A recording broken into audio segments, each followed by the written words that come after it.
Julie Lorenz, Principal Consultant with the Kansas Water Office. And we do have a new updated, I was told, packet of information.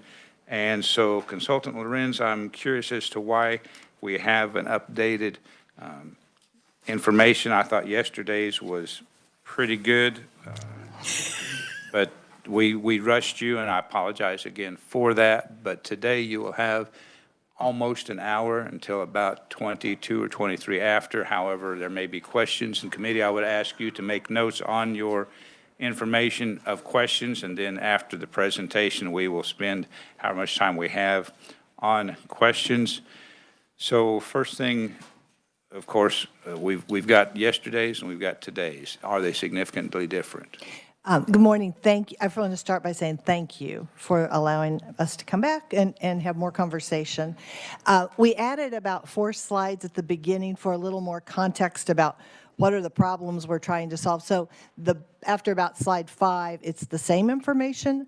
This is just a little more back. Since we have a little more time, I thought it might help to start with a little more about what the problem is. So it's just a little more context or background information. Some suggested if we'd had more time, we should have started there yesterday.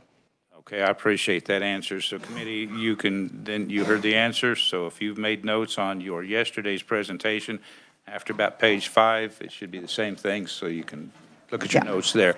Yeah, thank you. All right, we'll make sure. Yep. So this is our first slide to just say thank you, glad to be back. Make sure it's back up again.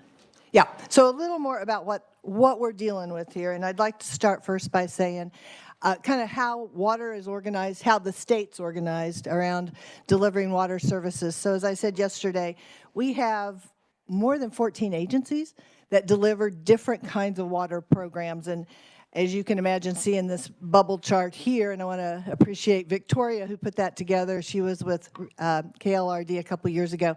This is sort of a depiction of how complicated it is, I'd say the agencies are. And I would point out the 3 primary agencies are the Kansas Water Office, and they deal primarily with policy sorts of things and planning. And then you've got KDHE, and they deal mostly with the regulatory issues, making sure our drinking water is safe.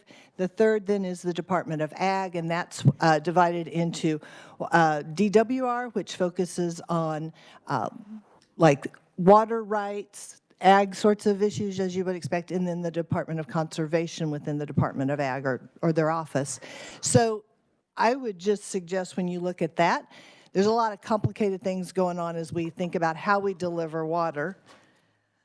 And then also I'd like to point out that a lot of good work was done under Governor Brownback's administration in terms of thinking about the long-term view of water, and there was no need to reinvent the wheel. As we started looking at the Kansas Water Plan and implementation, we picked up a lot of that work and moved it forward. The difference or the advancement here is to really start thinking about how do you operationalize, how do you actually implement the kind of work that's been discussed and worked on for the last 15 years or so. How do we really push forward and start implementation? And so I just wanted to point out that's kind of where we are in terms of being clearer about the problems that we're trying to solve. And this is the map that I took around the state and started every single presentation by saying, this map is unfair. It's unfair because it's what exists in reality.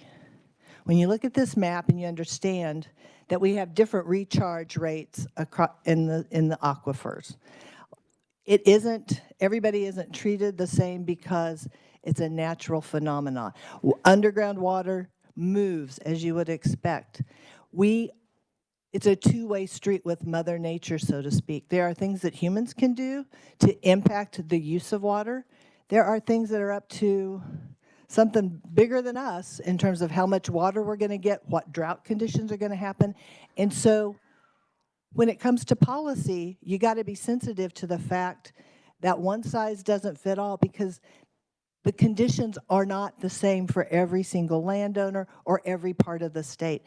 So I want to point out also the value of water here. When you look at this aquifer, recognize $57 billion worth of GDP sits on top of those aquifers. Okay, so that is an enormously valuable commodity to our state, but also think about the communities that sit on top of those aquifers and how valuable the water is to them and to our entire state. I want to call out 2 communities in particular, Leota and Sublette, that I didn't talk about yesterday. So Leota, running out of water. They have found some water about 6 miles north of town, and they're going to have to pipe it in so that they will have water for their citizens. Sublette, they have sunk, if I understand, and I want to call on my friends. Earl, if I get it wrong, he'll help me out here. As I understand, Sublette has sunk about 3,200 test wells. They can't find enough water. So we have got places out in the West that they don't know what they're going to do, and if they have to pipe it in, it's going to be really expensive from nearby areas. So we have got an impending crisis on the western side of the state, and I wanted to share that with you. So then as you move toward the east, on the reservoir side, this to me feels a little bit more like transportation. We have reservoirs, they're going to silt up over time. Like, that's a natural thing. We can do some things to prevent some of that sedimentation, but we still have to provide proper maintenance on our reservoirs. And you can count on between 50 and 100 years of life in your reservoirs. And you can see here, Canopolis is our oldest at 76. Hillsdale, which is our newest, is 42. So we've got a problem that's starting to come up on the reservoir side of things. And then on the water quality side of things. This is where an ounce of prevention is worth a pound of cure, so to speak. So we have very little water that we can move directly into drinking. We've got a lot of water that has to be treated before it's ready to move. This map, all those green streams, not a good thing. Those are all of our impaired streams. That means that those streams you can't use for the purpose which they've been intended. So maybe you can fish there, but you can't swim there. So those are all across our state. If I were to sum it up in a word, I would say every Kansan has a water problem or an impending water problem. They just might not all know it. The solutions to those water problems vary depending on where you live, and the price point for fixing those problems also varies depending on where you live. So that's just a little more context around what's going on when it comes to water. So yesterday when I talked about this implementation plan, this vision piece, like, the vision is big. Have 50 years worth of water supply, and they will gift that to the next 2 generations. Every generation is responsible for having 50 years of water and passing that on. That's bold when you realize there are places in our state that currently don't have 25 years. But what's practical is we're going to do it in steps. So much like we say, all right, I'm going to climb Mount Everest, that's a big goal, but you can't do it overnight. You have to go up a little bit, take a break, let your body adjust, and then you move forward again and again. It's a long trek, and I think that's a good analogy for the way we can think about this implementation plan for water. It's big in the long run, but we're going to take manageable steps to get there. All right, the full report, you got the skinny version yesterday. The full report is available online, and the appendices are there, which provide a lot of detailed information about what Kansans had to say as we went around the state. And as you remember from yesterday, we talked to more than 1,500 Kansans all around the state. We met with more than 50 different stakeholder groups. Well, that's not true. We had more than 50 meetings. They weren't all different groups, but ranging from KLA to the Farm Bureau. I recognize, they've got a day on the Hill going on, so we've got lots of good participation with conservation groups. We have 43 clearly defined outcomes in this implementation plan, for which taxpayers ought to hold all the agencies accountable for delivery of those, and 8 specific recommendations on how to reshape the way we deliver some of our water services. All right, and I've got my tab notes, so where we covered information yesterday, I'll try to keep it brief. So there are 3 key takeaways in terms of talking with Kansans. That there is an urgency that we take action now, that we have the forward momentum that was established under 2302 and other acts, and we need to keep that momentum going. Kansans are supportive of a greater investment in water. The one that we sort of, I would say, tested when we went around the state was at $140 million. Some Kansans say it ought to be higher than that, but that was the scenario which we took forward in the second round. And finally, I would point out that Kansas said, yes, we support greater investment in water. However, not all at once. We want to make sure that the agencies have built capacity, are able to deliver those improvements. And so we have recommended a ramp-up period of 2 years before implementation of a significant, like the 140 million. We need to, much like you climb Mount Everest, we need to make progress, catch our breath, and then make more progress. Okay. Now, in terms of this 10-year program, the thing that I want to highlight is it's very much geared toward thinking about value, long-term value, and what I would suggest is that we're going to look at delivering large-scale, data-driven infrastructure projects. Those take time to design and to deliver. You need a 10-year program to be able to get the cash flow going, to be able to make sure that those get implemented. We also want to underscore the economic value of water investment. Again, kind of talking about those communities. If you don't have a 40-year water supply, many businesses won't look at relocating to your community, and it's also hard to retain businesses if you don't have water. So there's both a health benefit as well as an economic benefit. I think we talked a bit about this yesterday, that the implementation plan has a 2-year ramp-up period that brings you into a 10-year view, and the recommendations are very specific in how to implement this new approach to delivering water. Now, we did talk about this one yesterday, and happy to go back and have any conversation about this. I was lucky enough to go talk to House Water after this yesterday, and I would just want to emphasize, when I look at all of this, is the really wonderful opportunity you have. If you look back when the CHP was put together about 40 years ago, the foresight that those people had in putting a transportation program together, you all can do the same thing now as you put together a water program that will improve the way we deliver water now, and 10 years from now can be reformed to do the next decade and the next decade. But you all can set the foundation now for this revolving program. Okay, this one is similar to the one that I showed earlier, focusing now on sort of a very fiscally responsible incremental approach to investment in water. This one shows how dynamic the program is, because we go out and we talk to folks every 2 years and say, what do you think is working? What would you like to see reformed? We also share information saying our analysis shows these programs need to be reformed. Here are thoughts we have, and we work with stakeholders to make those changes. We all know that every program has a stakeholder or two that likes that program, so when you make changes, you need to make sure you're talking with your constituents as we make those changes so that we know that we're delivering well. Okay, this one we talked a bit about yesterday. In the implementation plan, we talk about the base budget at $60 million and what could be accomplished in 10 years if we were in sort of the $140 million a year ballpark. What's been added to this presentation is that yellow box, which will speak a little bit to the $30 million enhancement proposed by the governor.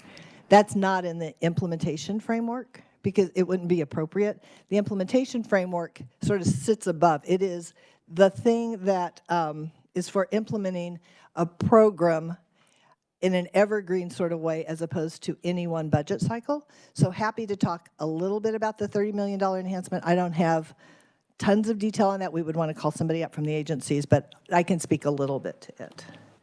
Okay, a quick brief on this one, which is to say this was a different approach when we went out and talked to stakeholders. Usually agencies receive money and they figure out the best use of those dollars from the legislature. In this case, we reversed that and said to the agencies, what could you deliver at different price points? We took that out in the first round and we were at 60, 120, and 360 million per year.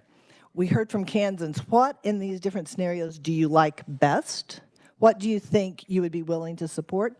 And we got to this 140 number, which is similar to move the needle.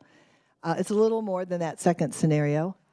But we took the outcomes that they liked best from the 3 different areas of aquifer, quality, and reservoirs, and we built those into the $140 million scenario. So we did it from sort of a grassroots approach in this case.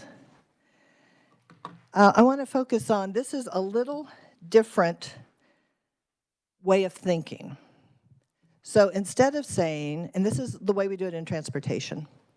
So in transportation, we don't like look at individual line items and costs and individual allocations. We say, when we go out and meet with House Transportation and Senate Transportation, we say, all right, we're going to invest $5 billion in preservation, 2.3 in expansion, and I don't remember the modernization number, but the point is, we say, here are the dollars, the big dollars we're going to invest to solve the big problems. Then we provide the detail. In this case, this is a new way of thinking. Instead of thinking about the 50 different programs and the 14 different agencies, when I was asked to help with this project, I said, can we just set, can we be agency agnostic for a minute? Can we set all these programs aside and just help me understand how much do we invest to solve these big problems? And it took us a while, but we got there. And now we can see the individual line items. I'm not saying you don't look at that. But as a state, and I think taxpayers deserve to know, how much are we going to spend to solve these big problems? Then get into the detail. So it was that summing up that I thought was very helpful and a new way of thinking from the very beginning. And I appreciate it took the agencies a while, but I appreciate that they worked really hard to get to that answer. Okay. Now this is something that we can go through. It's in your packet. I also want to save time for questions, so I don't want to go into each one of these slides. But it's important to understand that this has now been, this program, this proposed implementation framework is specific and detailed, and you can hold the agencies accountable for delivering these outcomes, and quite frankly, you should hold everyone accountable. So if you start with, at the top, we have more than 140 hazardous sites that need to be remediated, okay? So that's kind of the need number. That's what we need to address. We have 4 sites, so now look at the bottom of that chart, that bar chart. With the base budget, we could remediate 4 sites by 2027. With the ramp-up dollars, we could get to 6 sites. If we got to a fully funded, and for purposes of this discussion, we call that $140 million per year, we could get to 50-plus sites by 2035. So now you've got a sense of base, enhancement, and 10-year program. So you can see we're not getting to all the sites. We're never going to have enough time and money to solve every single problem. So you have to prioritize where you're going to put your dollars and where you're going to spend your time. But this is an example of how you can start to track investment, enhancement, and final result. Same thing here. As you look at these water quality outcomes, base, we could get to 10 counties. Here, an increase of $500,000 gets you to 25 counties. Long term, you could get to more than 50 counties, recognizing there are multiple communities in many of these counties, okay? In this one, where you look at water quantity and the aquifer outcomes, there's good detail in here. And I think, as I said yesterday, happy to meet individually with senators or in small groups to walk you through the individual line items and what's included in each of these kinds of projects. But a good example is on this voluntary water rights for high-risk communities. Okay? So what we would suggest there is to provide funding directly to communities, not to landowners, but to communities in severely water-stressed areas to work with their water rights holders to purchase water rights as necessary. So this isn't the state buying water rights, this is the communities buying water rights. Stakeholders asked for that to avoid, so we're not setting a uniform rate across the state because that doesn't really work. And we can allow communities to create local markets for water rights that are responsive to their needs and the urgency of their needs. So as a free market works, in sublet, water rights might be more valuable than a community that's got 5 or 10 years. So that's an example of a pilot program that we think makes more sense than the state trying to purchase water rights, having the locals purchase those, certainly in consultation and coordination with the agencies, but we've got to, but getting it down to the level where they can take account of market conditions. Certainly we see a ramp up on the feedlot and stockwater recirc systems. We can get to 4 feedlots and dairies. Under the base, we could get to 8. So those under the enhancement. Again, that's kind of a low-hanging fruit, honestly, because you can pull out that stock water and you can recirculate it, and it's very helpful. On the irrigation technology cost share, Under the ramp up, we can secure a $25 million federal grant by increasing the match piece. When we get to reservoirs, the next one. This is where these are big dollars. These are the big dollar infrastructure projects where we've got to take a look at whether it's on Tuttle Creek, because that supplies water for 1.4 million Kansans, to water injection dredging on Tuttle Creek, to by the end of our 10-year program, clearing up our reservoirs so that we have both storage for drinking water, but also on the eastern side of the state where there's too much water at times, so that we can use that for flood control. Okay. On the resiliency piece, and what I want to say there, this was one of the top rated, and we don't even have baked into this, but we went around the state and asked folks what they would want to see in terms of selection criteria. How are we going to pick projects? And what we heard across the board was resiliency, and is like the thing that people want to most have taken into account. And when we dug into, so what does that mean to you? It means we want to know that we have drinking water and that we have flood storage, drought protection in the long term. I was really pleased when people started to explain, we're not looking for like just today and tomorrow's answers. We want protection for the long term. So when projects are prioritized, a long-term view will also be taken. So happy to come back another day and talk about the criteria. It varied slightly by region, but it was remarkable in terms of the top priority being resiliency. Economic impact came in as a second, but not as a close second. Okay, in this case, need to spend a minute and talk about communities. Lots and lots of communities that need technical assistance. So it doesn't do us any good to push dollars out to communities if they don't have the people to deploy those dollars. And so we heard from Kansans across the board that they need help in using the dollars. They don't have the technical capability. I think we have something like 15 county engineers in our entire state.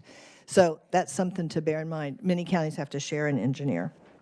So in this case, what we're looking for is both on the infrastructure side and the tech assistance, and this is where you see the largest increase in the enhancement budget is at $10 million.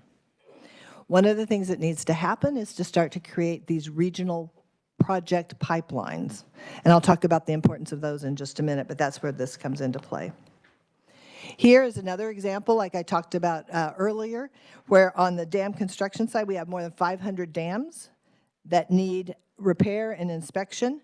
You can see that under a 10-year program, we would get to a little less than half of those. But this is the build-up to get to dam inspection and repair. Okay, on this one, spend a moment on this guy. So nobody used these words. We want you to invest in research and education through an independent program accountability and evaluation program. Like, nobody said all those words. What they said, what taxpayers said is, we want to know if you're using our dollars well and if they're making a difference. So the way you do that is by setting targets or metrics or evaluation criteria, and then you go out and you measure to see if these programs, what impact they're having. We suggest in this case that it be an independent evaluation, that it not necessarily come from the agencies. $900,000 is included in the base budget. The governor recommends $500,000 more so that we can get those evaluations started faster and then start making changes to the programs as is needed. Okay, so when you put it all together, the base plus enhancements, this is the overall proposed budget. And we can talk about individual pieces of that, but I think what you want to see here is that you see quality at almost 13 million, quantity and aquifer at 21, reservoirs at 8.5, resiliency. So this is the flood protection. This is the long-term view of reservoirs as well. And then research and education at 6.2. Recommendations. So these are, as I said yesterday, the elite 8, if you want to use kind of a basketball analogy. We could have had 100 recommendations. We really tried to focus in on the ones that are most important. This one, and I'm going to keep an eye on time so that we have time for questions. This is that multi-generational promise such that in 2025, we say by the end of this decade, or at the end of 2035, we want all Kansans to either have access to 50 years of water supply, or they have a plan for that 50-year water supply. So it might be a sublet kind of location where they may not have it, but they have a plan for how they're going to get 50 years water supply. That is the linchpin of this whole thing, is that you're going to have 50 years water supply. We're going to figure that out by 2035. When we get to 2035, we're going to move the marker from 2075 to 2085, so that every 10 years we're figuring out what needs to change, if investments need to be refined, so that we have this rolling promise, if you will, multi-generational promise for 50 years. So what do we do to accomplish that? And again, happy to go through the details on this. But in the next 2 years during ramp up, we need to develop a definition that everyone can agree to as to what water supply means and how we're going to measure 50 years. And that might sound like kind of silly, but the truth is, once you figure out how we're going to define it and how we're going to measure it, then you can start tracking all your programs to delivering that promise. And I've already talked about what's delivered at the end of the 10 years. On regional planning and project development, basin by basin, we need to figure out what's the plan. This is the example between this and the next one on prioritized regional evaluation. These two together, I think these two work hand in glove, and this is the Coffeyville and Caney example. So Caney is running out of water, almost ran out of water. They're going to purchase 250,000 gallons per day from Coffeyville. Coffeyville's got a water department, so now Coffeyville's got a new customer, so to speak. That's regionalization in our view. That's where communities are working together. That physically doesn't work in every single community, okay? So start with that. But what we are suggesting is that in order to be eligible for any sort of state grant or aid, you need to have gone through a process of seeing if that is possible. So it's this idea of both, how can we start thinking about water resources on a regional level, and how do we then have a pipeline of projects? How have we identified specific needs by region, prioritize those needs, so when state dollars are available, we know what's our best buy for achieving that 50-year water supply for each community. So it's a very organized approach. It's similar to what we do at KDOT in terms of identifying regional priorities that then get evaluated with all the other regional priorities to get to the best investments for the state. And you have to have criteria to do that as well. Okay, we need to streamline our water programs. Clearly, we heard from Kansans, it needs to be easier to understand our water programs. It needs to be easier to access. You need to be able to call an agency and get the same answer regardless of who you call. So there's a lot that we can do to be both more transparent, easier to access, and provide better ongoing information. So in this case, in the next 2 years, we would want to bundle programs where possible for more flexibility and to emphasize this problem solving instead of individual programs. And in 10 years, we want to be able to offer an easy-to-use universal website with real-time water dashboard, and I'm going to talk about that in just a minute, and implement a no wrong door. So in terms of the statewide water dashboard, this goes back to that map I showed earlier, where people on the west running out of water and on the east side, for example, only have, in some cases, single supplies, or they don't have any backup plans. Here, this is the site, and we started sharing some of this actually on an ag webinar earlier this year. The thinking here is to take that map where I showed where we're running out of water, and you put communities on it, and by community you can go out and see how much time does Lawrence have, how much time does any other city have in terms of water supply. And then you can begin to understand, oh, what does our region look like? And it becomes a tool, from my perspective, this is the bridge between state programs, and we have a huge tradition in our state of local control when it comes to water, and property rights and all those sorts of things kind of come together, and this becomes the best tool for people to have conversations and collaborate, difficult conversations, and collaborate and understand what's going on in their community. There are implications that come with this website too, right? So it goes back to that having a good definition. Because if we start to say your community doesn't have that much water, there are economic impacts associated with that. Here's the thing, those impacts exist whether we talk about them or not. So this is simply a tool to help get everybody on the same page to start problem solving. I think it's enormously valuable and important. And it needs to be treated with respect and diplomacy as we put it together. We need to have lots of heads on it as we work together on it. Certainly, you can see as you go through this implementation framework, there is a big focus on problem solving, on outcomes in a way that hasn't existed before. KDOT, we can tell you what the pavement quality is, we can tell you what the site distance is, what the fatality rates are. We're moving in that direction in water too so that we can report outcomes. This one is to prioritize our cost share programs. It's not to say people aren't eligible for cost share, but it's to say we're going to put bonus points on producers that are in a LEMA or WCA or in an area where we know there's a focus on reducing water usage. And this is where public policy and thinking about being stewards of taxpayer dollars is important, because the purpose here is to try to incentivize using less water. That's the plan here, is to conserve this aquifer water, right? So if you give public dollars to incentivize people to use better technology, that's good. Does that necessarily mean they'll use less water, or does it mean they might use the same amount of water and be able to produce more? That's fine in a free market, but is that the best use of taxpayer dollars? And that's why we have to have conversations about how you think about the behavior you're trying to incentivize to preserve the resources that exist across the state. So that's where you have to have that public policy conversation. Certainly want to point out the importance of working well with our federal delegation. I think I gave Senator Fagg a shout out yesterday for working on the way that interest is calculated and going to simple instead of compound is going to save the state about $40 million. I misspoke yesterday in terms of I had thought that $40 million would go to the enhancements. Actually, the enhancements are funded through the stabilization, the interest on the stabilization fund. So we think that's probably a good approach for a couple of years. Don't think that's going to work forever, but it provides some bridge funding until there can be a long-term source that's identified for water.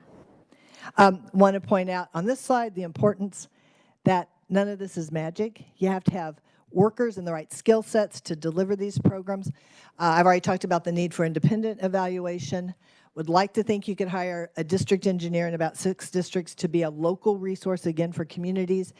It's hard to find engineers. Some of that might have to be outsourced. This is the example I shared yesterday of how, in terms of irrigation technology and how that would flow in a 10-year program, such that in the ramp-up period, we would start with this idea of bonus points for using, for cost share, and we would evaluate the effectiveness of implementing that technology, and then we would come back and we would see, did we hit our target of 400 technology systems that would be implemented? If not, we would share our performance. We would go back out in local consult meetings. Yep. Okay, I'm on the right one. Go out in local consult meetings and share with the public, are we hitting our target and are we having the reduction in water use that we want? And if not, we would suggest some new ideas and get the public input before we would actually make those changes, so that by the end of the decade, we would have implemented 10,000 systems, 15,000 system audits, and achieved a 15% reduction in water usage with no impact to profitability. So that's how you get from the incremental progress. You check in with the public, the legislature too, you make refinements so that by the end of the decade, you're delivering, and when I say decade, I mean 2035, that we're delivering really big results. This is the same slide that I showed yesterday, how the framework addresses specific problems that we have, the need to maintain momentum. So thank you for for the bills that have been put in place. I want to point out last Friday afternoon, we had a webinar. 200 people were still on the webinar at 4:30 in the afternoon. There is a lot of interest in moving forward on water. I talked a bit about the shift in thinking on the reallocation for funds that weren't expended last year, about $3.3 million, moving those into projects that are ready to go. I'll call your attention to that first one, $1 million to go to the Eccles beds near Wichita. That's the importance of having a pipeline of projects so that if there's additional funding, or if we have the ability to shift funding to something that's ready to go, or like at KDOT, sometimes it doesn't get through an environmental process. You need that flexibility to move dollars, and that means you have to have a project pipeline and priorities in each of these watershed areas. And I talked yesterday, and this is how I ended yesterday. This was just one of the best parts of the whole year. We have strong, smart, young people that are going to be ready to step up. We want to gift to them the opportunities that we have. And so with that, I'm happy to stand for questions and also bring the agencies up when I can't answer a question. And thank you all very much. Well, Consultant Lorenz, I will say it once so other committees won't have to say it. I really appreciate your presentation. Thank you very much for that. Thank you. I have 3 questions, committee, and then we will open it up to you. You mentioned that you had difficulty, or you asked for the agencies or the water authority, someone asked for the agencies to figure out where all the funding, the expenditures, and all of these various areas are. Is page 34 some of that, and if not, could we get that information to our research to distribute it to the? Oh, I think I know the one you're talking about. You mentioned that. Oh, that, yes. Okay, yes. We can get that from the agencies. So they have it that way. What I was asking for was the reverse of that, to say, how much do we spend per problem? Okay. But yes, we can get that for you. And Matt, right? And the answer to your question about how much we spend per problem. Yeah, and then we worked through that process too. Yes. And you had also mentioned that we have 168,000+ impaired lakes, reservoirs, and so forth. You said, well, you could fish but not swim in those. Some of us who've been around a day or two, is that different than it was 40, 50 years ago? Is it because the water quality has changed, or testing and purity standards have changed? Why did a lot of us jump in the creek and jump in the lake and go swimming and everything was cool, but now it's like, oh, don't get in that water? I think that's a great question. We'll have to get that for you. And also, standards can change over time too. So maybe there's a different definition. That's a great question. That's what I had wondered, Consultant, if possibly standards had changed more than water quality had changed. Yeah, we will get an answer. That's a great question.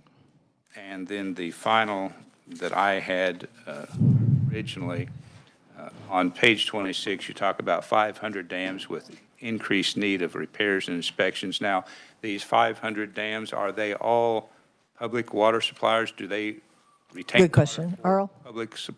Because we do not want to start getting into regulating pond dams, lakes on private property, those type of things. Perfect So question. I wanted to make certain that these 500 dams were indeed for public use. And if you don't have an answer, if someone else has an answer. It's okay for Earl to come up. And if you could identify who you are, who you're with. You bet, Mr. Chairman. I'm Earl Lewis. I'm the Chief Engineer and Director at the Kansas Department of Agriculture's Division of Water Resources.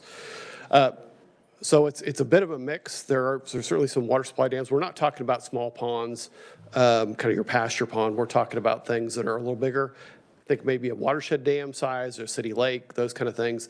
The vast majority of those would be public entities.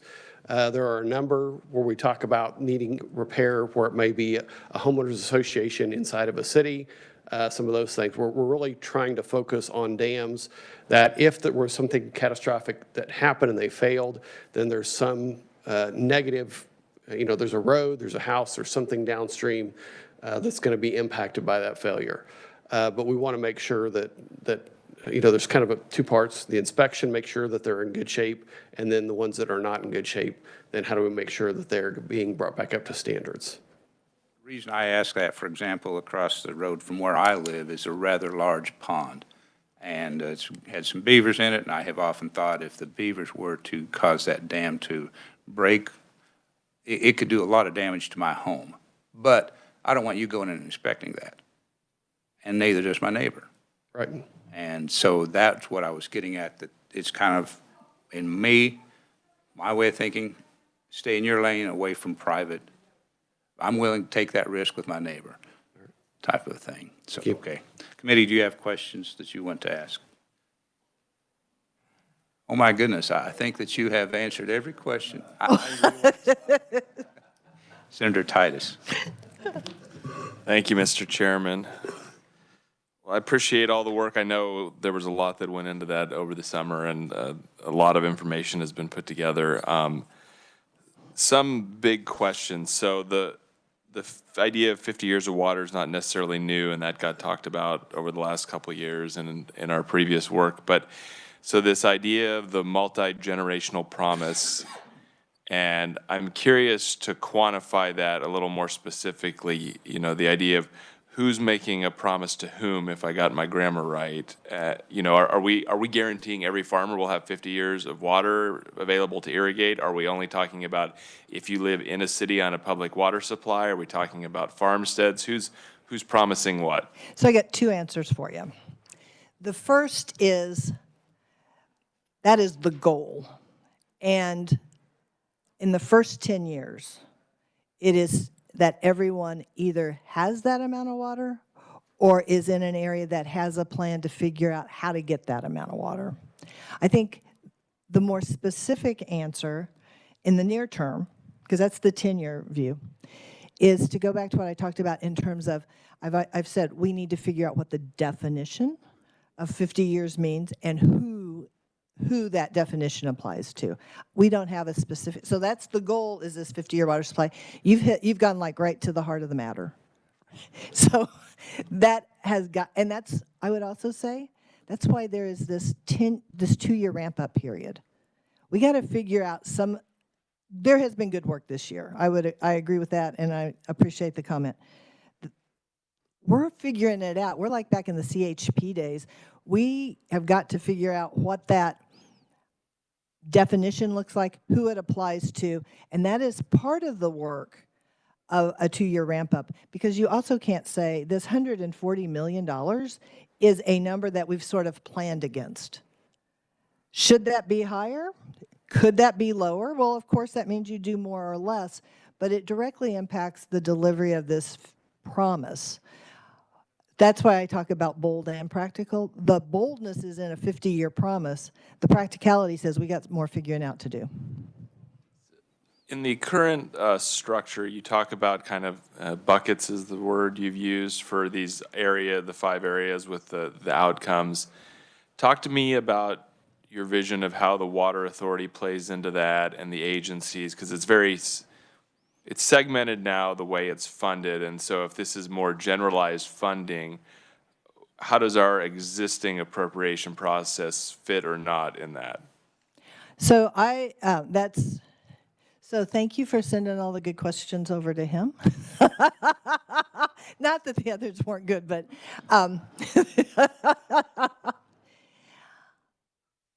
I will say that I would just say, I think we have to take a more agency agnostic approach to solving problems. And then we created this, what I would call a decoder, because I was like, I cannot track. I was having a difficult time tracking between like the current budgeting process and the way we would want to go. And so I asked for a decoder to be put together, which was really helpful, that sort of did like line by line. Here are all the various lines, and here's how they all track to the problems. So I think that is a really important and good question.